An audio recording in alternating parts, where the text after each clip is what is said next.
વિદ્યાર્થી મિત્રો કેમ છો? Vidya web with Dharmendra Thakkar YouTube channel હું ધર્મેન્દ્ર ઠક્કર આપ સૌ વિદ્યાર્થી મિત્રોનું ફરી એકવાર સ્વાગત કરું છું. વિદ્યાર્થી મિત્રો તમને સ્ક્રીન ઉપર દેખાતું હશે તો કે આપણે QR કોડ મૂક્યો છે કે જેની અંદર ઘણા બધા વિદ્યાર્થીઓને કાંઈક ને કાંઈક વિડીયો જોતી વખતે અથવા તમે જ્યારે પણ ક્વિઝ સોલ્વ કરશો ત્યારે તમને ઘણા બધા પ્રશ્નો કે મૂંઝવણ કાંઈ પણ તમને ઉદ્ભવી શકે છે. તો હવે એનો સોલ્યુશન કેમ કરવો? તો એના માટે કરી અને હવે આ વસ્તુની શરૂઆત કરી છે કે જેની અંદર ઘરે બેઠા વિદ્યાર્થી કોઈ પણ વસ્તુનો ડાઉટ હશે તમે અત્યારે સ્ક્રીન ઉપર QR કોડ જોઈ શકો છો તેમજ આપણી ટેલિગ્રામ ચેનલ તેમજ વોટ્સઅપ ચેનલ ઇવન આપણે જે યુટ્યુબ ચેનલ છે એની અંદર પણ મેં લિંક મૂકી દીધી છે કે કોઈ પણ વિદ્યાર્થીને કાંઈ પણ પ્રશ્ન થાય છે તો એ લિંક પરથી સીધો એ જવાબ જે છે એ પ્રશ્નનો જે પણ મૂંઝવણ હશે એ મેળવી શકશે અથવા તો તમે QR કોડને પણ સ્કેન કરીને શું કરી શકશો તો કે સીધે સીધો તમે મારાથી કોન્ટેક્ટ કરી અને ગૂગલ ફોર્મના માધ્યમથી તમે તમારો પ્રશ્ન અથવા તો જે પણ મૂંઝવણ છે એ તમે મૂકી શકો છો. આ વિડીયોની ડિસ્ક્રિપ્શન બોક્સની અંદર પણ હું આ જે વસ્તુ છે એની લિંક પણ મૂકી દઉં છું બરાબર. જેની અંદર મેં તમને કીધું છે કે શું છે કે આપના કોઈ પણ શૈક્ષણિક પ્રશ્નો હોય તો નીચે આપેલ QR કોડ અથવા લિંકના માધ્યમથી તમે શું કરી શકશો મારા સાથે કોન્ટેક્ટ કરીને તમે પ્રશ્નનો સોર્ટ આઉટ કરાવી શકશો બરાબર. ઓકે, હવે કે આપણી ચેનલને હજી પણ તમે સબસ્ક્રાઇબ ન કર્યો હોય તો ખાસ ચેનલને સબસ્ક્રાઇબ કરી દેજો બરાબર. Okay, yes. હવે તમને કીધું હતું કે જે કમ્યુનિટીના માધ્યમ દ્વારા અમુક જે લિંક જે છે એ તમને જોવા મળશે કે જેના અંદર તમે તરત એક લિંક ઉપર ક્લિક કરીને ત્યાં જઈ શકશો તો એ તમને અહીંયા કમ્યુનિટી માધ્યમ જે દેખાય છે તેના દ્વારા તમે મેળવી શકશો. ઓકે, હવે વિદ્યાર્થી મિત્રો મેં આગળ એક વિડીયો મૂક્યો હતો કે જેની અંદર ઘણા બધા વિદ્યાર્થીઓ કહેતા હતા કે સાહેબ અમને હેતુલક્ષી પ્રશ્નો છે જે બોર્ડની પરીક્ષાની અંદર નવી પેપર પેટર્ન મુજબ 30 માર્ક્સના પૂછાય જેનો મતલબ તમે સમજી શકતા હશો કે 20 ગુણના MCQ અને 10 ગુણના એક વાક્યવાળા પ્રશ્નો તમને 30 માં 30 પૂરા ગુણ આવી ગયા એનો મતલબ તમારા એમ સમજી લો કે બોર્ડના પેપરની અંદર 30% તો ફિક્સ થઈ ગયા એ વિષયની અંદર.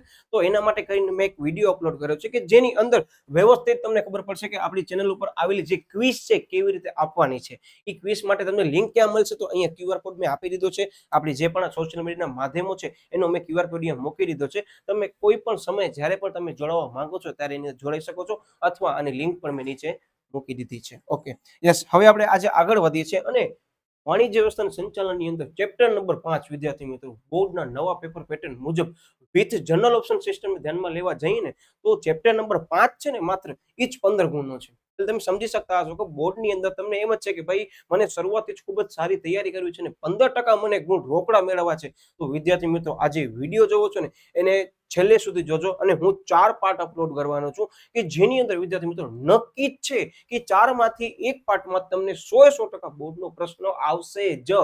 ઇવન ઈ પ્રશ્ન કરાવતી વખતે હું તમને શરૂઆતમાં જ કહી દઈશ કે આ પ્રશ્ન આ વર્ષની અંદર 1 અથવા 2 ગુણમાં પૂછવામાં આવ્યો છે. એનો મતલબ તમને અન્ય કોઈ પણ સાહિત્ય ઉપાડવાની જરૂર પડશે નહીં. માત્ર તમારું ધ્યાન અહીંયા હોવું જોઈએ અને શરૂઆતમાં જ કીધું તમને અત્યારે કોઈ પણ ચોપડી ઉપાડવાની જરૂર રહેતી નથી કારણ કે તમારા સામે જ અત્યારે ચોપડી અવેલેબલ છે બરાબર. ઓકે, તો ચાલો આપણે લઈએ છીએ કર્મચારી વ્યવસ્થા ચેપ્ટર નંબર 5 જેની અંદર તમે જોઈ શકતા હશો કે વિભાગ ઈ જે બોર્ડના પેપર પેટર્ન અનુસાર આ ચેપ્ટરમાંથી વિદ્યાર્થી મિત્રો જે વિભાગ ઈ છે એનામાંથી 5 ગુણ ઓછામાં ઓછો એક પ્રશ્ન પૂછાશે. એનો મતલબ તમે સમજી શકતા હશો કે આ પ્રશ્ન આટલામાંથી જ હશે. નક્કી જ છે વિદ્યાર્થી મિત્રો કે આનામાંથી જ હશે. એટલે ધ્યાનપૂર્વક આ તમામ પ્રશ્નોનો એક વખત ફરીથી અભ્યાસ કરી છે. ચેનલની અંદર ઓલરેડી મેં આગળ અપલોડ કરી દીધા છે પણ એની અંદર માત્ર મેં ટ્રિક્સ જ અપલોડ કરી હતી કે મુદ્દાને કેવી રીતે યાદ રાખવાનો છે. હવે આપણે કરવાના છે શું તો કે મુદ્દાને યાદ રાખવાનો છે ને પ્લસમાં આપણે ફરી પાછો નવી ટ્રિક્સ લેવાના છે જો તમને આની અંદર અંતમાં કહેવાનો છું બરાબર. એટલે ખાસ છેલ્લે સુધી વિડીયોને જોજો. જેની અંદર આજે આપણે લેવાના છીએ આ 5 પ્રશ્નો છે. એક છે પ્રાપ્તિ સ્થાન, બીજો છે પસંદગીની પ્રક્રિયા, ત્રીજો પ્રશ્ન છે કર્મચારી વ્યવસ્થાનો અર્થ આપીને મહત્વ સમજાવો. તમે જોઈ શકતા હશો કે બાજુમાં કયા વર્ષમાં કયો પ્રશ્ન પૂછાણો છે કેટલી વખત પૂછાણો છે એ પણ મેન્શન કરેલું છે. જેમાં એમ એટલે કે માર્ચની અંદર અથવા મે મહિનાની અંદર આગળ એક વર્ષ હતું 2021 એમાં મે મહિનામાં પરીક્ષા લેવામાં આવતી. પછી એ લખેલું છે જ્યાં પણ એનો મતલબ કે ઓગસ્ટ મહિનાની અંદર અને જ્યાં પણ તમને જે દેખાય આપણા વિડીયોની અંદર મતલબ કે જુલાઈની અંદર પ્રશ્ન પૂછાયેલો છે. ઓકે, હવે તમે જોઈ શકતા હશો કે આ જે 5 પ્રશ્નો છે ને વિદ્યાર્થી મિત્રો એનો એક ટ્રિક્સ છે પૂછવાની. પેપરની અંદર આ પ્રશ્ન કઈ રીતે પૂછવામાં આવે છે આજે આપણે ચર્ચા કરીએ છીએ. ખાસ ધ્યાનપૂર્વક જોજો કે તમારી ચોપડીનો અમુક પ્રશ્ન એવા છે કે એનામાંથી પ્રશ્નો આવવાની સંભાવના છે જ નક્કી જ છે કે એમ સમજી લો કે પ્રાપ્તિ સ્થાનો જે છે એ આંતરિક અને બાહ્ય છે બરાબર. હવે આંતરિક પૂછશે પ્રાપ્તિ સ્થાન એમ સમજી લો 5 ગુણની અંદર તો પસંદગીની પ્રક્રિયામાંથી એમ સમજી લો કે શોર્ટ ક્વેશ્ચન આવશે. એક્ઝામ્પલ આપણે લઈએ તો કે રિસેન્ટલી તમને ખ્યાલ હશે 2024 ના પેપરની અંદર વિદ્યાર્થી મિત્રો માત્ર જે પસંદગીની પ્રક્રિયા છે ને એનામાંથી 4 ગુણનો પૂછવામાં આવ્યો છે. એનો મતલબ કે પ્રશ્ન 5 ગુણની અંદર આપણે જોવા મળશે નહીં. તો 5 ગુણમાં કયો જોવા મળશે સાહેબ? 5 ગુણની અંદર જોવા મળશે આપણને એની પ્રાપ્તિ સ્થાન આંતરિક અથવા બાહ્ય. ઓકે, આ વસ્તુ ક્લિયર થઈ. તો પછી સાહેબ તાલીમ વાળો પ્રશ્ન ક્યાં જોવા મળશે? તો કાં તાલીમની તફાવત આવશે અથવા બી માર્કનો પ્રશ્ન આવશે કે તાલીમ જે છે ખર્ચા છે પણ તેની ગેરહાજરી કેવી છે? ખૂબ જ ખર્ચા છે. એનો મતલબ તમે સમજી ગયા છો કે પ્રશ્ન આ ચેપ્ટરનો એક પણ મૂકવાનો નથી. એ 2 માર્ક હોય, 1 માર્ક હોય કે 5 માર્ક્સ હોય, તમને ચોક્કસ કામ આવશે જ. બરાબર? ઓકે, તો આજે આપણે સમયનો ઉપયોગ કરી અને ઝડપથી આપણે મુદ્દો લઈએ છીએ પસંદગીની પ્રક્રિયા. હું શરૂઆતમાં કહી દઉં, આ ચેપ્ટરની અંદર ઘણા બધા વિદ્યાર્થીઓને કન્ફ્યુઝન ક્રિએટ થાય છે. કઈ રીતે? તો કે પેપરની અંદર જ્યારે પણ પ્રશ્ન જોવે ને ત્યારે થોડુંક માઇન્ડ છે ને એની અંદર બે મૂંઝવણ ઉદ્ભવે. એક તો કે પસંદગી અને બીજો ભરતી. હવે તમને કહી દઉં કે પસંદગી અને ભરતી બે વસ્તુ અલગ છે. હું તમને સાવ સરળ ભાષામાં પ્રયત્ન કરું છું સમજાવવાનો. તો કે ભરતી એટલે શું ખબર છે? આપણે જેટલા પણ એકમની અંદર કર્મચારી જે છે એની પસંદગી કરવાની છે ને એને શું કરવાનો છે? ભરતી કરવા માટે શું કરવાનો છે? પ્રેરવાનો છે. એનો મતલબ તમને હું સરળ ભાષામાં કહું ને તો કે એમ સમજી લો કે તમે અત્યારે ઘરે બેઠા છો, તમે કોઈ પણ કંપનીની અંદર જાહેરાત જોઈ છે અને તમે ઇન્ટરવ્યુ દેવા ગયા છો. તો એ ઇન્ટરવ્યુ દેવા જાશો વિદ્યાર્થી મિત્રો, તો થશે શું? તમે ઇન્ટરવ્યુની પ્રોસેસ પાસ કરવાના છો. તો એ ઇન્ટરવ્યુ દેવા માટે કે તમે સૌથી પહેલા શું કર્યો છે? સાહેબ અમે જાહેરાત જોઈ છે અથવા અમે સાંભળ્યું છે ક્યાંકથી. શું? તો કે આ એકમની અંદર જગ્યા ખાલી છે. એનો મતલબ કે જ્યારે તમે સાંભળો છો ને કોઈક જાહેરાત જોવો છો, એ ભરતીનો પ્રાપ્તિ સ્થાન છે. પણ એ તમે ઇન્ટરવ્યુ ફેસ કર્યા પછી તમે નોકરી ઉપર લાગો છો, એ તમારી પસંદગીની પ્રક્રિયા આવી ગઈ. બે વસ્તુમાં ક્લિયર થયો તફાવત. આનામાંથી પ્રશ્ન પૂછાય છે એટલે જ આપણે આ પ્રશ્નને કહીએ છીએ. અને મેં તમને કીધું હતું ને ફરીથી રિપીટ કરીને કહું છું, આગળના વિડીયોમાં મેં ઘણી વાર કીધું છે કે આ ચેપ્ટરનો અર્થ ખાસ કરજો વિદ્યાર્થી મિત્રો. આનામાંથી અર્થ પણ 2 ગુણની અંદર પૂછાય છે. કઈ રીતે? જોવો, સૌથી પહેલો આવે છે પસંદગીની પ્રક્રિયા. તો આપણે દરેક પ્રશ્નની અંદર અર્થ લેવાના જ છે. શું કહે છે અંદર કે પસંદગી એટલે આવેલ અરજીની શું કરવાની છે? ચકાસણી કરી યોગ્ય ઉમેદવારની શું કરવાની છે? નિમણૂક કરવાની છે. વર્ડ તમે જોઈ શકતા છો, મેં તમને અત્યારે સમજાવ્યું હોય કે આપણને કર્મચારીની શું કરવાની છે? તો કે ભરતી કર્યા પછી આપણે એની નિમણૂક કરશું. મતલબ એકમની અંદર આપણે નોકરી આપશું. આ ક્લિયર થઈ વસ્તુ. પસંદગી વસ્તુ આ છે. ઓકે, પછી શું કહે છે કે પસંદગી જે છે એ પ્રક્રિયા જે છે એ ભરતીનો જ એક પ્રકાર છે. એનો મતલબ કે આ 1 માર્કનો પ્રશ્ન તમારા સ્વાધ્યાયની અંદર છે કે આ ધ્યાન રાખજો. શું કહે છે કે ભરતી બાદ પસંદગી કરવામાં આવે છે. એનો મતલબ કે ભરતી બાદ શું હાથ ધરવામાં આવે છે? તો પસંદગી પહેલાનો તબક્કો કયો છે? તો કે ભરતી. તમે સમજી ગયા છો કે આ બે વસ્તુ છે મગજમાં ફીટ રાખવાની છે. જો આ પ્રશ્ન 5 ગુણમાં નથી આવતો, 3 ગુણમાં નથી આવતો, 2 ગુણમાં પણ નથી આવતો, એનો મતલબ વિદ્યાર્થી મિત્રો આ 1 માર્ક્સમાં આ પ્રશ્ન જોવા મળશે. ઓકે, એનો મતલબ તમારો 1 માર્કનો પ્રશ્ન અહીંયા જ થઈ ગયો. એટલે જ તમને કહું છું અહીંયા કોઈ સાહિત્ય ઉપરવાની આપણને જરૂર રહેતી નથી. માત્ર તમારો ધ્યાન એક એક લાઈન ઉપર હોવો જોઈએ. જ્યાં હું અંડરલાઈન કરું ને એનો મતલબ કાં કીવર્ડ્સ હશે અને કાં 1 માર્કનો પ્રશ્ન હશે. Okay, yes. પછી શું કહે છે એની અંદર ધ્યાન આપજો. 2 જ સેકન્ડ આપણે જરાક આને વ્યવસ્થિત કરી નાખીએ, થોડુંક મિસમેચ ન થાય એટલે. Okay, yes. હવે શું કહે છે? ઓકે,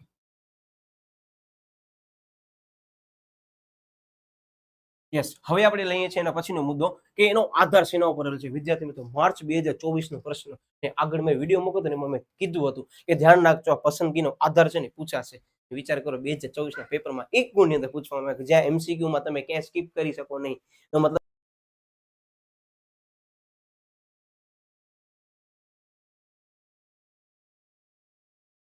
પ્રશ્નોમાંથી વિદ્યાર્થી મિત્રો જે કસોટી વાળો પોઈન્ટ છે ને છે, યાદ રાખજો કે પસંદગીનો આધાર એકમનો કદ, એની સંખ્યા એના ઉપર રહેલો છે. આ પ્રશ્ન 1 માર્ક ની અંદર પણ આવી શકે છે. એટલે ખાસ ધ્યાનપૂર્વક આ પ્રશ્ન પ્રસ્તાવનામાં પડ્યો છે એ ખાસ કરીને જજો. ઓકે વિદ્યાર્થી મિત્રો, હજી એક વાર હેતુલક્ષી પ્રશ્નની અંદર તમે કોઈ પણ પ્રશ્ન સ્કીપ કરી શકશો નહીં. એના મને વરી પાછા પ્રશ્ન આજે રિપીટ કરું છું ફરીથી કે પસંદગી જે છે એનો આધાર શેના ઉપર રહેલો છે? તમે કહો સાહેબ આ સરળ પ્રશ્ન શું કામ બોર્ડમાં પૂછવામાં આવે છે? તો આની અંદર ઘણા વિદ્યાર્થીઓ કન્ફ્યુઝન ક્રિએટ કરે. શું કામ ખબર છે? આયોજનના આધાર કયા છે? તો કે પૂર્વાનુમાન, જેની અંદર શું આવે છે? આંતરિક અને બાહ્ય પરિબળ. પસંદગીના આધાર કયા છે? તો પસંદગીના આધાર આયરો શેના ઉપર રહેલો છે? સૌથી પહેલા એકમનું કદ કેવું છે? મોટા પ્રકારનું એકમ છે, નાના પ્રકારનું છે, બરાબર, એને ધ્યાનમાં લેવામાં આવશે. પછી એકમનો પ્રકાર કયો છે? એના પછી અને કર્મચારીઓના પ્રકાર પર રહેલો છે. મેં તમને કીધું જોઈ લો પ્રશ્ન ક્યાં આવેલો છે? માર્ચ 24 ના શોર્ટ ક્વેશ્ચનમાં આવેલો છે. એનો મતલબ કે હું વચ્ચે જ મેન્શન કરી દઈશ કે આ પ્રશ્ન બોર્ડની અંદર પૂછાઈ ગયો છે. તમારો અહીંયા જ થઈ જાય, બરાબર. Okay, yes. એના પછી ધ્યાન આપજો. શું કહે છે કે બિન સંચાલકીય કર્મચારીઓ માટે પસંદગીની પ્રક્રિયા કેવી છે? આ વિદ્યાર્થી મિત્રો બોર્ડમાં પૂછેલો પ્રશ્ન ટૂંકી અને કેવી છે? સરળ છે. ક્યારે? તો માર્ચ 2024 માં MCQ. તમે જોઈ શકો છો વિદ્યાર્થી મિત્રો કે માત્ર એક જ પ્રશ્ન એની પ્રસ્તાવના 2 માર્ક્સ ખાલી માત્ર ક્યાંથી પૂછાણા ખબર છે? બોર્ડમાં આનામાંથી પૂછાણા. માત્ર પ્રસ્તાવના. હજી આપણે પ્રશ્ન શરૂ કર્યો નથી. તમે સમજી શકતા છો કે આ પ્રશ્ન કેટલો IMP છે. ઇટ મીન્સ કે 2024 માંથી આ પ્રશ્નમાંથી 1 ગુણના પ્રશ્ન હવે પૂછાઈ ગયા છે. તો હવે આ પ્રશ્ન મે બી 5 માર્ક્સ ની અંદર તમને દેખાઈ શકે છે. હું કહેતો હતો ને તમને કે વિદ્યાર્થી મિત્રો એક પ્રક્રિયા ચોક્કસ આવશે, નક્કી જ છે પેપરની અંદર. હવે MCQ માં આવે છે કે 5 ગુણની અંદર આવે છે, તો એના માનવા મોસ્ટ ટાઈમ ક્વેશ્ચન છે. કારણ કે હવે બીજી પ્રક્રિયા આપણે કરીએ છીએ. આપણે ઓલરેડી આયોજનની પ્રક્રિયા તો કરી જ દીધી છે, હવે પસંદગીની પ્રક્રિયા છે. હજી કહું છું પ્રક્રિયાનો મુદ્દો જે છે એ કર્યા પછી જ આપણે ઘરની બહાર બોર્ડની પરીક્ષા દેવા કે અન્ય કોઈ પણ જગ્યાએ પરીક્ષા દેવા માટે કરી આપણે ઘરની બહાર પગ મૂકશું, કારણ કે મોસ્ટ ટાઈમ બી છે. ઓકે હવે આપણે શરૂઆત કરીએ છીએ પસંદગીની પ્રક્રિયા. ખાસ ધ્યાનપૂર્વક ત્યાં જો મેં મેઇન કીવર્ડ્સ બધા જ લઈ લીધા છે કે જ્યાં તમારા પેપરની અંદર કીવર્ડ્સ લખેલા છે ને તો ગુણ આવવાની સંભાવના ખૂબ જ સારી થઈ જશે. ઓકે, જેમાં સૌથી પહેલો મુદ્દો આવે છે તો કે આવકાર અને પ્રાથમિક મુલાકાત. તમે કહો સાહેબ આ તો અત્યારે અમને મુદ્દો યાદ રહી ગયો, પરીક્ષામાં શું કરશું? ચિંતા ન કરો, છેલ્લે હું તમને ટ્રિક્સ આપવાનો છું અને એ ટ્રિક્સ પણ પહેલા અપલોડ કરેલી હતી ને એનાથી કાંઈક સમથિંગ યુનિક છે ને મજા આવશે એવી ટ્રિક્સ છે. બરાબર, ઓકે, પહેલા આપણે મુદ્દો સમજી લઈએ છીએ. તો યાદ રાખજો, આવકાર અને પ્રાથમિક મુલાકાત એમ જ કહેવા માંગે છે કે તમે અત્યારે કોઈ પણ જગ્યાએ ઇન્ટરવ્યુ દેવા જાઓ છો પોતાનું, બરાબર, એઝ અ એમ્પ્લોય તરીકે તમે સિલેક્ટ થવા માંગો છો. તે કંપનીની અંદર તમે કોઈ પણ જગ્યાએ કોઈ એકમ હશે, કોઈ સંસ્થા હશે, એમાં જશો, તમને શું કરવામાં આવશે? સૌથી પહેલા આવકાર કરવામાં આવશે, વેલકમ કરવામાં આવશે. શું કામ કરવામાં આવશે? એની પાછળનું કારણ છે, ધ્યાન આપજો અહીંયા. ઓકે, કારણ કે તમને ભવિષ્યની અંદર આ બધી વસ્તુ ફેસ કરવાની આવવાની છે. પછી એઝ અ બિઝનેસમેન હશો તો તમને ઇન્ટરવ્યુ લેવાનું આવશે, અને એઝ એમ સમજી લો એમ્પ્લોય તરીકે તમે જોડાવા માંગો છો, તમે આ પ્રોસેસ હાથ ધરવી પડશે. બરાબર, ઓકે, યસ. એટલે શું કહે છે કે ઉમેદવારને આવકાર આપવામાં આવે છે, સૌથી પહેલો તબક્કો છે. Okay, yes. આ કાર્યનો મુખ્ય હેતુ શું છે જોઈ લો તમે. મેઇન કીવર્ડ્સ આવી ગયો કે આ શું કામ કરવામાં આવે છે, એ તો આપણે મુદ્દામાં લખવું જરૂરી છે. તો એમાં એમ જ કહે છે કે અયોગ્ય ઉમેદવારને શરૂઆતથી જ અરજી કરતા શું કરવામાં આવે છે? અટકાવવામાં આવે છે. હવે આની અંદર એક મુદ્દો મેન્શન કરી દઉં, લખ્યો નથી કારણ કે મેઇન કીવર્ડ્સ નથી, પણ આની અંદર તમે જ્યારે પણ એકમમાં જશો તો જે રિસેપ્શનિસ્ટ હશે એકમની અંદર કાર્ય કરતું હશે, એ તમારી અરજી સ્વીકારશે. બરાબર, એ સ્વીકારશે ને શું કરશે? એમાં ચેક કરશે કે ભાઈ જે લાયકાત પ્રમાણે આ પસંદગીની પ્રક્રિયા હાથ ધરવામાં આવી છે, એ પસંદગીની પ્રક્રિયામાં તમે લાયક છો કે નહીં, બરાબર, એલિજિબલ છો કે નહીં, એને ધ્યાનમાં લઈ શું કરશે? એ ચેક કરશે. એનો મતલબ કે અયોગ્ય ઉમેદવાર લાગશે ને તો શરૂઆતથી એને શું કરી નાખવામાં આવશે? એની અરજીને અટકાવી દેવાનો છે. બરાબર, આ સૌથી પહેલો હેતુ છે. ઓકે, આમ કરવાથી ભરતી અધિકારી જે છે એનું શું થાય છે? સમય બચે છે અને કામગીરી કેવી બને છે? સરળ બને છે. સરળ ભાષામાં તમને કહું કે કોમ્પ્યુટર ઓપરેટરની એમ સમજી લો પોસ્ટ છે, અથવા એમ સમજી લો વેબ ડેવલપિંગ વાળાની પોસ્ટ છે, બરાબર, આપણા એકમની અંદર, તો એની અંદર બધાને ખ્યાલ છે કે તમારા પાસે કોમ્પ્યુટરનું નોલેજ હોવું જરૂરી છે. અને એની અંદર મેન્શન જ કરેલું છે કે તમારી BCA કે MCA ની ડિગ્રી તમારા પાસે હોવી જોઈએ, અને તમે એઝ સમજી લો કે કેન્ડિડેટ તરીકે જ્ઞાન તમારા પાસે ડિગ્રી જ કઈ છે? BCom ની છે. એનો મતલબ તમે આ ઇન્ટરવ્યુ માટે એલિજિબલ ગણાશો નહીં. એટલે અયોગ્ય ઉમેદવારને શું કરવામાં આવશે? સાહેબ અટકાવી દેવામાં આવશે, જેથી કરી તમે આગળ પ્રોસેસમાં જશો નહીં, અને આગળ પ્રોસેસમાં જશો નહીં મતલબ જે ભરતી અધિકારી હશે એને શું થશે? સમય બચી જશે, કારણ કે એને ખબર છે કે આ વ્યક્તિ જે છે એલિજિબલ નથી. આ એનો શું છે? સૌથી પહેલા તો કે આવકાર કર્યા પછી શું કરશું આપણે? જ્યારે પ્રાથમિક મુલાકાત કરશું ત્યારે એને અટકાવવાનો છે. બરાબર, સૌથી પહેલા એટલું યાદ રાખજો કે આ મુદ્દામાં હું તમને કહું ને અહીંયા અટકાવવાનો છે, અને બીજા મુદ્દાની અંદર સિમિલર પોઈન્ટ છે. જોજો કેવી રીતે તમને કહું છું. તો બીજો મુદ્દો એમ જ કહે છે કે અરજી પત્ર સ્વીકારવું અને ચકાસણી કરવી. સૌથી પહેલા શું કર્યું? આવકાર કરીને પ્રાથમિક મુલાકાત કરી. ઓકે, પછી શું કરવાનું છે? તો કે અરજી પત્રને આપણે સ્વીકારશું. સરળ ભાષામાં તમને કહું તો એવો જ પ્રેક્ટિકલી બોર્ડમાં વિચારવાનો પ્રશ્નમાં કે તમે ક્લાસમાં બેઠા છો, સૌથી પહેલા તમે ક્લાસમાં એન્ટર થાય એટલે આવકારથી યસ સાહેબ, પછી તમારી હોલ ટિકિટ ચેક કરશે કે ભાઈ તમે જે સ્કૂલની અંદર આવ્યા છો ખરેખર એ ક્લાસની અંદર તમારો સીટ નંબર કેટલાનો છે, પછી તમને બેસવા મળશે. તો એવી રીતે આની અંદર શું કરવામાં આવશે? પહેલા તમારી અરજી સ્વીકારશે. અરજી સ્વીકારવાનો પણ પાછળ હેતુ રહેલો. એ અરજી દ્વારા કરવામાં શું આવશે? જો એની અંદર એમ જ કહેવા માંગે છે, ધ્યાન આપજો કે અરજી પત્ર દ્વારા ભરતી અધિકારીનું ઉમેદવારની શૈક્ષણિક લાયકાત, જો હું અંડરલાઈન કરું છું, એક માર્કની અંદર કામ આવશે તમને, શૈક્ષણિક લાયકાતો, અનુભવ, બરાબર, જ્ઞાન અને કૌશલ્ય અંગેની શું કરશે? ને માહિતી મળશે કે ભાઈ એકમની અંદર જે અરજી એટલે શું તમને કીધું સરળ ભાષામાં? રેઝ્યુમ, કે જેની અંદર તમે જે પણ ડિગ્રી કરી હશે, જેટલું પણ તમે ટકાવારી મેળવી હશે, કઈ કઈ જગ્યાએ તમે અભ્યાસ કર્યો છે, એ બધી બાબતો એનામાં હશે, જે અત્યારે દરેક વિદ્યાર્થીને ખ્યાલ હશે, કારણ કે તમારા અંગ્રેજીની અંદર આ વસ્તુ આવે છે. બસ એ જ વસ્તુ છે. ઓકે, એટલે શું કરશે? એના કૌશલ્ય અંગેની માહિતી મળશે કે ભાઈ જે વ્યક્તિ આવ્યો છે એ વ્યક્તિની અંદર કઈ લાયકાત છે, બરાબર, એના પાસે કઈ એક્સપર્ટ એમ સમજી લો કે કૌશલ્ય છે, એ બધી બાબતોની શું કરવામાં આવશે? તો કે ભરતી અધિકારીને જાણ થશે. કારણ કે તમને બધાને ખ્યાલ છે કે તમારી સામે જે ભરતી અધિકારી બેઠો હશે એ તમને કેવી રીતે ઓળખી શકશે કે તમે અત્યારે ઇન્ટરવ્યુ દેવા આવ્યા છો, તો કાંઈક તો એને આધાર જોઈશે ને, તો એ અરજીમાંથી બધું લેશે. બરાબર, ઓકે. પછી શું કહે છે કે ભરેલ અરજી પત્રની ચકાસણી કરવામાં આવે છે. જો અરજી પત્રમાં માહિતી અધૂરી કે શું કહે છે ખોટી હોય, બે વસ્તુ યાદ રાખજો. આ માહિતી અધૂરી હશે, ભરી જ નહીં, કા શું હશે? ખોટી હશે, તો શું કરવામાં આવશે? જરૂર જણાય તો એવા અરજી પત્રની શું કરવાનું છે? રદ કરી અને એને રદ ગણવામાં આવશે. મતલબ કે પહેલા સૌથી પહેલા શું કરશું સાહેબ? આપણે અટકાવશું.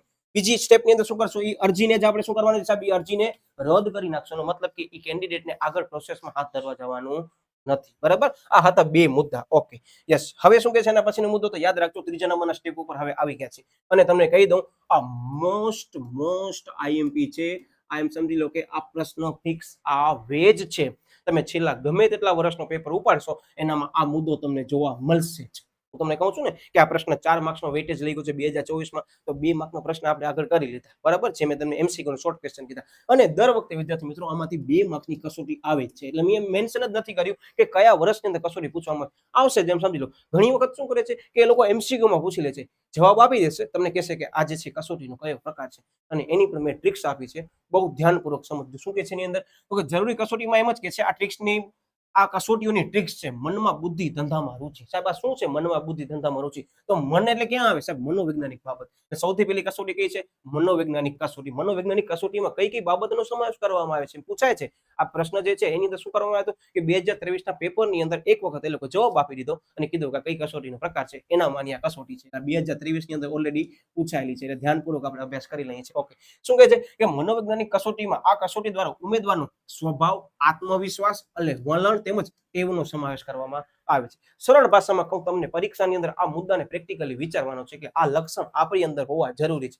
આ વસ્તુ શું છે? તો વ્યક્તિના મનોવૈજ્ઞાનિક બાબતો સાથે સંકળાયેલી છે, બરાબર, સાયકોલોજી સાથે સંકળાયેલી છે. કઈ? સૌથી પહેલા તો વ્યક્તિનો સ્વભાવ કેવો છે, મતલબ કે આપણો સ્વભાવ જે છે એ જ મનોવૈજ્ઞાનિક બાબત કહેવાય. બીજી વસ્તુ આપણો આત્મવિશ્વાસ છે. પરીક્ષા આપતા હશો ત્યારે હા સાહેબ ચોક્કસ હશે, કારણ કે અમે વિડીયો જોઈ અને બધી વસ્તુ બરાબર કરીને ગયા છો, અને ક્વિઝ આપીને પણ સાહેબ અમે ગયા છો, એનો મતલબ તમારો આત્મવિશ્વાસ તો હશે જ પરીક્ષા. યસ સાહેબ. પછી વલણ, પોઝિટિવલી લ્યો છો કે નેગેટિવલી લ્યો છો? આખા પેપરની અંદર એકાદ બી પ્રશ્ન નવા દેખાય છે, ઘડી લેશું. અથવા તો જનરલ ઓપ્શન સિસ્ટમ છે, એનો મતલબ આપણો આ વલણ કેવો છે, હકારાત્મક છે કે નકારાત્મક છે, અને ટેવ આપણી કેવી છે, આ બધી બાબતોને અહીંયા લેવામાં આવે. સરળ ભાષામાં કહીએ તો એકમની અંદર કસોટી લેતી વખતે આ બધી બાબતો આપણે શેનામાં જોશું? આપણે સામે રહેલા કેન્ડિડેટ સામે જોશું કે ભાઈ એનામાં આ જે છે લક્ષણો કઈ રીતે જોવા મળે છે. કે આપણે કોઈને પ્રશ્ન પૂછશું કે ભાઈ આ એકમની અંદર, એક્ઝામ્પલ તરીકે હું તમને કહું, ચાલો કે તમારી એસી બનાવતી કંપની છે કે એસી નું વેચાણ કરે છે, બેમાંથી કોઈ કંપની છે. તમને એમ સમજી લો કે ઇન્ટરવ્યુ લેતી વખતે પ્રશ્ન પૂછે છે કે ભાઈ આપણી કંપનીની અંદર અત્યારે શિયાળો ચાલુ છે અને નુકસાન થઈ રહ્યું છે, શું કરશો બોલો?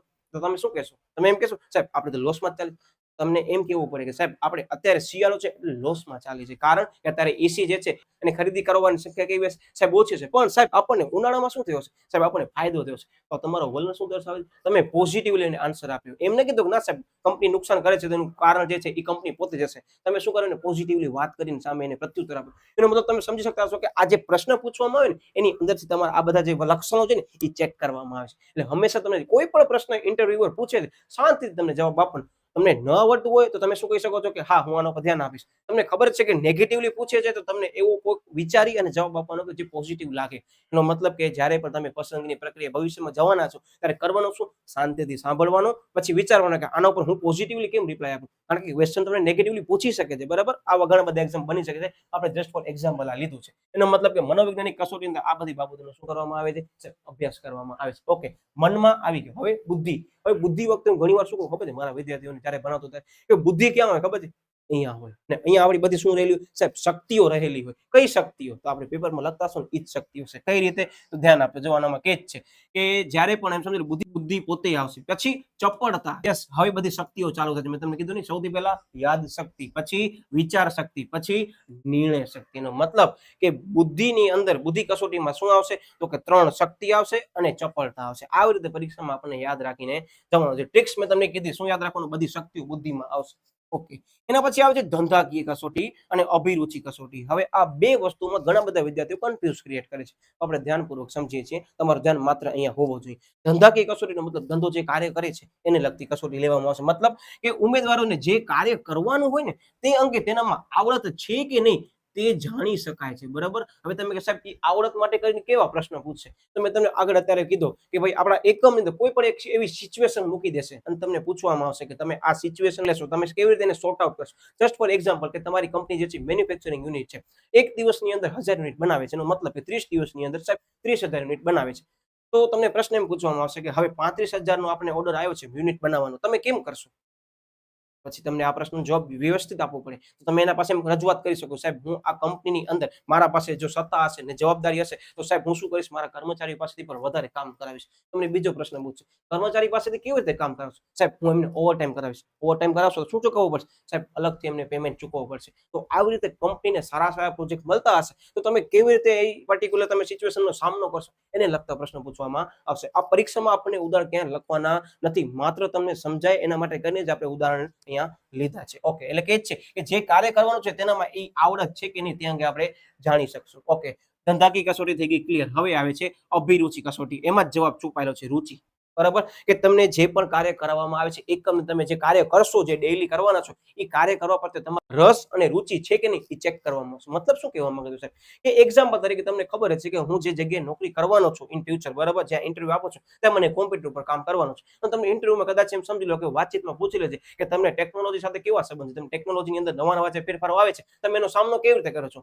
તો એ સમયગાળા દરમિયાન આપણને શું કરવાનું, પોઝિટિવલી રિપ્લાય આપવાનો કે સાહેબ અમે જ્યારે પણ ફેરફાર આવે છે ફેરફારને ધ્યાનમાં લઈ અમે શું કરીએ છીએ, અપડેટ પણ થઈએ છીએ. અને એ જ જગ્યાએ તમે નેગેટિવ રિપ્લાય આપો કે ના સાહેબ આપણે ટેકનોલોજીના અપડેટમાં કાંઈ ખબર પડતી નથી, તો એ સમયગાળા દરમિયાન તમારી ટેસ્ટની અંદર માઇનસ માર્કિંગ થશે, કારણ કે તમે ટેકનોલોજી અપડેટ થવાના નથી. અને જે કંપની કાર્ય કરે છે એની અંદર 6 મહિને નવા નવા સોફ્ટવેર આવે છે, નવી નવી ટેકનોલોજીનો ઉપયોગ કરવામાં આવે છે, તો આપણે ત્યાં શું થાય, કસોટીની અંદર નેગેટિવ ઇમ્પેક્ટ પડે છે. મતલબ તમે જે કરો છો ને વિદ્યાર્થી મિત્રો, આ પ્રશ્ન માત્ર 12મા ધોરણ માટે નથી, આ પ્રશ્ન તમને લાઈફ ટાઈમ કામ આવશે, કારણ કે આપણે આ ભવિષ્યની અંદર કોઈ પણ પ્રક્રિયાની અંદર આપણે શું કરવાના છે, સહભાગી થવાના છે, અથવા આપણે કોઈકનો ઇન્ટરવ્યુ લેવાનો પણ સમય આવી શકે છે ત્યારે આ જ બધી વસ્તુ તમને કામ આવશે. બરાબર, એટલે આ ધ્યાનપૂર્વક દરેક કસોટી આપવાની રહેશે, ઓકે, અથવા લેવાની રહેશે તમે જ્યારે પણ લો છો ત્યારે. ઓકે, એના પછી મુદ્દો આવે છે રૂબરૂ મુલાકાત. હવે તમે જોઈ શકતા હશો આપણે 4 સ્ટેપ કર્યા, 3 સ્ટેપમાં શું કર્યા, તો ત્રીજી કસોટીમાં, ત્રીજા સ્ટેપમાં આપણે કર્યું સાહેબ આપણે કસોટી લેશું, કસોટી લીધા પછી આપણે શું કરશું, રૂબરૂ બોલાવશું. સાહેબ આ શું કહેવા માંગે છે, સરળ ભાષામાં કહું ને તો પહેલા તમારું ઇન્ટરવ્યુ લેવાશે,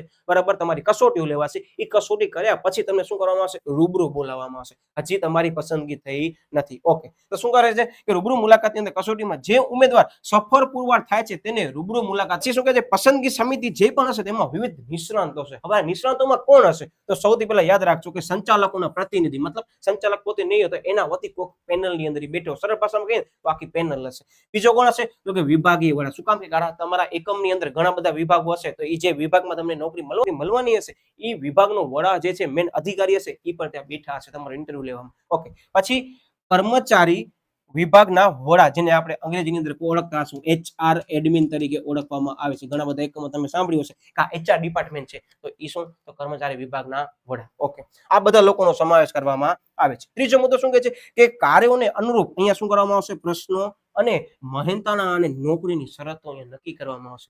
હું શું કહું ખબર પડી છે, હવે જ્યારે પણ તમને બોલાવશે ને ત્યારે તમે જે કાર્ય કરવાના હશો ને એને લગતા જ પ્રશ્નો વધારે પૂછવામાં આવશે. જસ્ટ ફોર એક્ઝામ્પલ, કે તમે પ્રોડક્શન યુનિટની અંદર એઝ અ મેનેજર તરીકે એપ્લાય કર્યું છે, તો તમને બધા પ્રોડક્શનને લગતા પ્રશ્નો પૂછવામાં આવશે કે આપણી કંપની જે છે આ વસ્તુનું પ્રોડક્શન કરે છે તેનામાં કયા કયા મટીરિયલનો ઉપયોગ થાય છે, એ જે રો મટીરિયલનો ઉપયોગ થાય છે એ આપણે ક્યાંથી લઈએ છીએ, એની એપ્રોક્સિમેટલી કોસ્ટ એટલી છે, હવે તમને આ વસ્તુ ઉપર ઉત્પાદન કરવાનું છે તો કેટલા સમયગાળા અંદર કેટલા યુનિટ બનાવશું, આવી વિવિધ તમને પ્રશ્નો એ વસ્તુના પૂછશે. અને બીજી વસ્તુ કે આપણે આવડી બધી પ્રોસેસ હાથ ધરી વિદ્યાર્થી મિત્રો, ચોથા નંબરના સ્ટેપ ઉપર આપણને ખબર પડશે કે ખરેખર આપણી નોકરીની શરતો શું છે અને મહેનતાણા શું છે. મતલબ તમે સમજી શકતા હશો કે ઇન ફ્યુચર તમને 4 સ્ટેપ પાસ કરવાના છે આને ધ્યાનમાં લેતા, બરાબર. અને જનરલી બધી જે સરકારી પરીક્ષાઓ છે એની અંદર આ જ પ્રોસેસને ફોલો કરવામાં આવે છે, બરાબર. Okay, yes. હવે એના પછી શું આવે છે, તો કે એના પછી 5મા નંબરનો મુદ્દો આવે છે કે ભૂતકાળની કારકિર્દીની તપાસ. કેમ, પ્રશ્ન યાદ રાખવાનો, હું છેલ્લે ટ્રિક્સ તો આપવાનો છું, પણ જનરલી વિચારવાનું.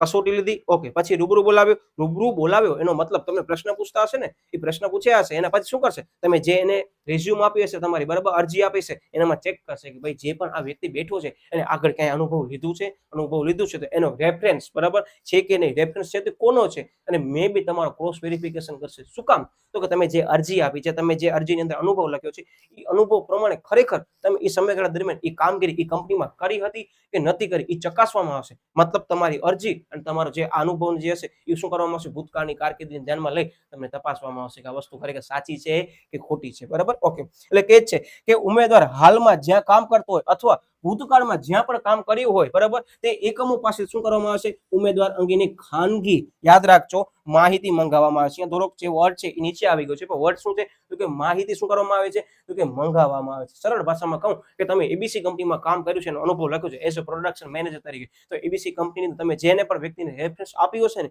એને કોલ કરવામાં આવશે, તો ખાનગી માહિતી પૂછવામાં આવશે કે ભાઈ આ એમ્પ્લોય જે છે તમારો, તમારી કંપનીની અંદર કેટલા સમયગાળા સુધી કામ કર્યું હતું, આના પાસે પોસ્ટ હતી કે ન હતી, એનો મતલબ કે ખાનગી રીતે માહિતી તપાસવામાં આવશે. આજે આપણે વિડીયોના માધ્યમથી પ્રશ્ન ભણી રહ્યા છીએ તો તમને એક વસ્તુની ખાસ નોંધ અપાવું કે જ્યારે પણ તમે ઇન ફ્યુચર કોઈ પણ જગ્યાએ તમે સીવી લઈને જાઓ છો, બરાબર, સીવી એટલે કરિક્યુલમ વિટી, અથવા તો તમે રિઝ્યુમ લઈને જાઓ છો વિદ્યાર્થી મિત્રો, તમે જેનો પર રેફરન્સ તરીકે ત્યાં મેન્શન કરો છો ને, આટલું યાદ રાખજો, એ વ્યક્તિને ખબર હોવી જરૂરી છે કે તમે એને એઝ અ રેફરન્સ તરીકે તમારી સીવીની અંદર મેન્શન કર્યું છે, જેથી કરી એ વ્યક્તિને આઈડિયા આવે કે ના આ વ્યક્તિ માટે કરી મને કોઈ પણ પ્રશ્ન પૂછે તો હું ક્લિયરલી એને શું કરી શકું, રાઈટ આન્સર આપી શકું ઓન ધ ટાઈમ, બરાબર. પછી તમે કોઈ રેફરન્સ તરીકે કોઈ વ્યક્તિનું નામ ઉલ્લેખ કર્યો છે, એ વ્યક્તિને ખબર જ નથી તો એ કંપનીની અંદર તો ઘણા બધા સ્ટાફના મિત્રો હશે ને બધી તો વસ્તુની ખ્યાલ હશે નહીં. તો આ બધી બાબતોને ધ્યાનમાં લઈ આપણે શું કરવાનું છે તો કે જેનો પર રેફરન્સ તરીકે આપણે નામ ઉલ્લેખ કરીએ છીએ એ વ્યક્તિને શક્ય હોય ત્યાં સુધી કહી દેવાનું કે મેં તમારું નામ જે છે એ મારી રેઝ્યુમની અંદર રેફરન્સ તરીકે મૂક્યું છે. આ પરીક્ષામાં લખવાનું નથી પણ બહુ કામની બાબત છે. Okay, yes.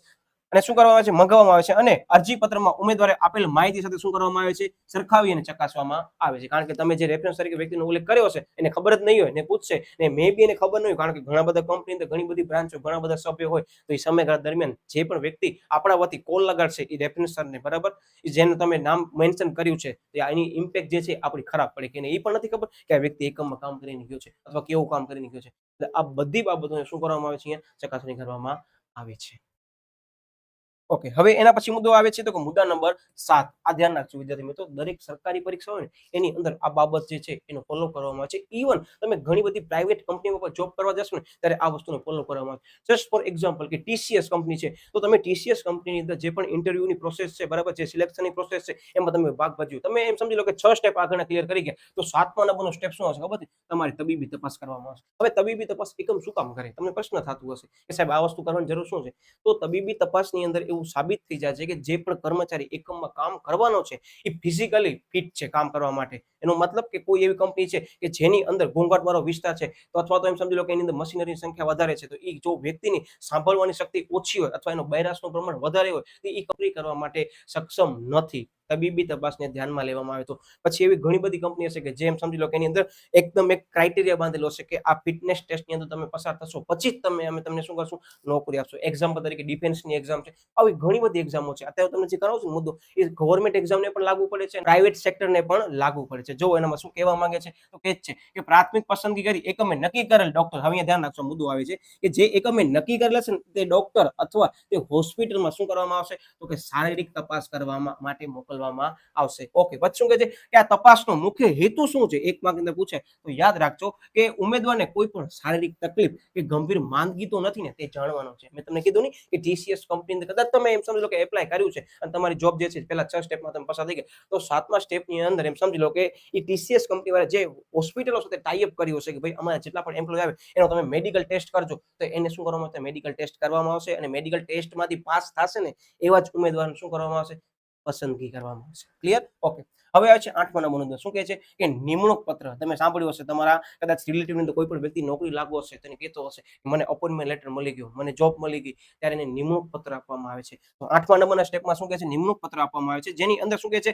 કે આખરી પસંદગી બાદ ઉમેદવારને નિમણૂક પત્ર આપવામાં આવે છે. એમ સમજી લો કે આ સ્ટેપની ખબર જ પડી ગઈ છે કેન્ડિડેટને કે હવે હું કંપનીની અંદર નોકરી કરવા માટે કરી અને અપોઇન્ટ થઈ ગયો છું, બરાબર, એટલે એને અપોઇન્ટમેન્ટ લેટર આપવામાં આવશે. ઓકે, જેમાં ઉમેદવારો કયા સ્થળે નોકરી કરવાના છે, કઈ જગ્યા માટે પોસ્ટ માટે એપ્લાય કર્યું હતું, કઈ જગ્યા ઉપર લેવામાં આવ્યું છે, કઈ સત્તા મળશે, કેટલી ફરજો મળશે, જવાબદારીઓ તથા કર્મચારીઓ જે પણ એમ સમજી લો કે એની અંદર મળવાપાત્ર જે પગાર હશે બધી જ વસ્તુનો એમ સમજી લો અહીંયા ઉલ્લેખ કરેલો છે, જેમાં આર્થિક અને બિન આર્થિક જે છે એની બાબતોની પણ જાણકારી આવી ગઈ. અહીંયા વર્ડ આવ્યો આર્થિક અને બિન આર્થિક. તો ચેપ્ટર નંબર 6 નો પ્રશ્ન ફરીથી આઈએમપી આવી ગયો, કયો તો કે એમ સમજી લો કે નાણાકીય પ્રોત્સાહન અને બિન નાણાકીય પ્રોત્સાહન એ આપણે લેવાના જ છીએ. અત્યારે આપણે આ વસ્તુને કમ્પ્લીટ કરી લઈએ. ઓકે, આ બધી જાણકારી એમ સમજી લો કે એને અપોઇન્ટમેન્ટ લેટરમાં આપવામાં આવશે. દરેક સિચ્યુએશનની જે પણ એમ સમજી લો કે કંપનીની ટર્મ્સ એન્ડ કન્ડિશન હશે એ બધી કન્ડિશન એનામાં લખેલી હશે, અપોઇન્ટમેન્ટ લેટરમાં હશે. ઓકે, પછી શું આવે છે, લાસ્ટ બટ નોટ લિસ્ટ. કયો તો કે એકમનો પરિચય અને કાર્યની સોંપણી કરશો. એટલે હવે આ સ્ટેજ આવી ગયો કે જેની અંદર કર્મચારી કામ કરવા માટે તૈયાર થઈ ગયો. હવે અહીંયા કામ કરવાનું છે. કઈ રીતે, તો એની અંદર મેન્શન કરેલું છે કે આધુનિક એકમો નિમણૂક આપ્યા પછી કાર્યોની સોંપણી કરતા પહેલા કર્મચારીને એકમની શું કરે છે તો કે નીતિ એટલે એકમની પોલિસી શું છે, પછી પર્યાવરણ, પછી ઉપરી અધિકારીઓ, સહકર્મચારીઓ, એની સાથે કામ કરતા કર્મચારીઓ કોણ કોણ હશે, કોણ કોણ અધિકારી હશે, કેટલા વિભાગો હશે. ઓકે, એ નીચે રહેલા તાબેદારો, મતલબ તમે કોના પાસેથી કામ લેવાનું છે અને ઉપરી કક્ષાએ મોકલવાનું છે એ વ્યક્તિઓ સાથે શું કરાવે છે, પરિચય. સરળ ભાષામાં કહું તો ઇન્ટ્રોડક્શન કરાવશે આખા યુનિટનું કે ભાઈ આપણા એકમની અંદર આટલો સ્ટાફ છે, આટલા ડિપાર્ટમેન્ટ છે, આટલા જે છે એ સબઓર્ડિનેટ છે કે તમારી નીચે રહેલા સમજી લો કે તાબેદારો છે, એના પાસેથી આમ કામ કરવાનું છે, આ કામ અહીંયા પહોંચાડવાનું. એટલે તમને બધી વસ્તુ શું કરવામાં આવશે, અહીંયા સૌથી પહેલા ઇન્ટ્રોડક્શન આપશે એકમનો, બરાબર. ઓકે, કરવામાં આવે છે અને ત્યારબાદ કાર્યની સોંપણી કરવામાં આવે છે. ઇન શોર્ટ તમે હવે અપોઇન્ટ થઈ ગયા છો. એનો મતલબ 9 મુદ્દા વિદ્યાર્થી મિત્રો 5 માર્ક્સની અંદર આપણને લખવાના રહેશે. ઇવન તમને ખ્યાલ હશે કે ભાઈ 5 માર્ક્સની અંદર મલ્ટીપ્લાય 2 એટલે 10 મુદ્દા હોવા જોઈએ. તો સાહેબ અડધો માર્ક્સ ક્યાંથી હશે, તો યાદ રાખજો આ અડધો માર્ક્સ તમારો કસોટીમાં હોઈ શકે છે, બધી કસોટી સમજાવવી જરૂરી છે,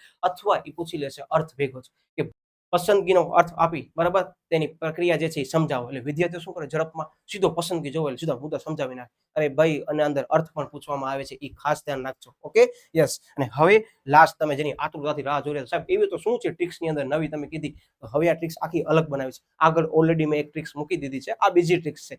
નવી અપડેટ કરીને આપી છે જે બહુ જ સરળ છે. ઓકે શું કે જેની અંદર ટ્રિક્સમાં કે આવ અરજી દ્વારા કસોટી માટે રૂબરૂ મુલાકાત પરથી ભૂતકાળની પ્રાથમિક તપાસ કરી નિમણૂક પત્ર દ્વારા એકમ પરિચય અને કાર્યની સોંપણી કરો. તમને ખબર પડી ગઈ આની અંદર બધા જ મુદ્દા તમારા 9 મુદ્દા અહીંયા જ ક્લિયર થઈ ગયા. અને મનમાં બુદ્ધિ ધંધામાં રુચિ મેં તમને કીધું ટેક્સ કસોટીની અહીંયા જ આવી. એનો મતલબ કે આની અંદર જે આ એક્સ્ટ્રા વર્ડ છે ને એ આપણે શું કરી નાખવાના છે પરીક્ષાની અંદર કાઢી નાખવાના છે. એના સિવાયના જેટલા પણ તમને મુદ્દા દેખાય છે એ તમારા બધા 9 મેન મુદ્દા અહીંયા આવી ગયા બોર્ડ ઉપર. એનો મતલબ કે તમારો પેપરની અંદર જે કીધા હતા ને સાહેબ મુદ્દા ભૂલાઈ જાય છે. હવે કેમ ભૂલાય? તમે ભૂલવાની ટ્રાય કરતા હશો ટ્રિક્સ ખાલી 2 વાર લખીને કહેશો તો ઓટોમેટિક તમને યાદ આવશે કે યાર આ સાચી વાત છે કે આ મુદ્દો આપણે કરી ગયા હતા. આગળ મેં એક ટ્રિક્સ મૂકી હતી બરાબર ભૂતવારી મૂકી હતી એ જો તમને મજા આવે તો એ કરીને જાજો. 2 માંથી તમને જે પણ ટ્રિક્સ સરળતાથી યાદ રહે છે પરીક્ષામાં એ આપણને લખવાની રહેશે. તેમજ વારંવાર મને વિદ્યાર્થીઓ પૂછતા સાહેબ અમને મુદ્દા યાદ નથી તો શું કરીએ? મેં આગળ ઘણી વાર તમને કીધું છે વિદ્યાર્થી મિત્રો કે ચેપ્ટર નંબર 6 ના વિડીયોમાં મેં તમને કીધું હતું કે પેપર કેમ પણ લખાય અને પેપરની અંદર તમારા મુદ્દા ભૂલાઈ જાય છે એને કેમ યાદ રાખવા તો એ વિડીયો પણ ખાસ જોઈ લેજો. અને આ વિડીયોની અંદર જેટલી પણ મેં તમને વસ્તુ કરાવી છે વિદ્યાર્થીઓ એ તમારી બુકની અંદર એક પોઈન્ટ આઉટ કરાવી નાખશું કારણ કે મેં માત્ર બધા મેઇન કીવર્ડ લીધા કે જે તમને પરીક્ષાની અંદર સરળતાથી ગુણ સારા અપાવી શકે છે. એટલે વિદ્યાર્થી મિત્રો આશા છે કે હવે તમને આ વસ્તુ સરળતાથી સમજાઈ ગઈ હશે. મળે વારી પાછો આપણે નવા ટોપિક સાથે તમને ખ્યાલ છે ને પણ હું પાઠ મૂકવાનો છું કે જેની અંદર આના જેટલા પણ ચેપ્ટરના મેઇન ક્વેશ્ચન છે આપણે દરેક પ્રશ્ન અહીંયા સમજવાના છે અને 4 માંથી બોર્ડમાં પ્રશ્ન આવશે નક્કી છે. એટલે ખાસ દરેક વિડીયો જોઈ પછી જ બોર્ડની કે અન્ય કોઈ પરીક્ષા દેવા જજો. મળ્યા વિદ્યાર્થી મિત્રો ફરી પાછું નવા ટોપિક સાથે. હજી પણ કદાચ તમે ચેનલ સબસ્ક્રાઇબ ન કરી હોય તો ચેનલને ખાસ સબસ્ક્રાઇબ કરી દેજો. તેમજ વિડીયો જે છે એને લાઈક કરી દેજો અને બાજુમાં જો એક બેલ આઇકન પ્રેસ દેખાતું હશે એને ખાસ પ્રેસ કરી દેજો જેથી કરી તમને વળી પાછું નોટિફિકેશન મળી જાય. ઓકે ત્યાં સુધી બાય બાય.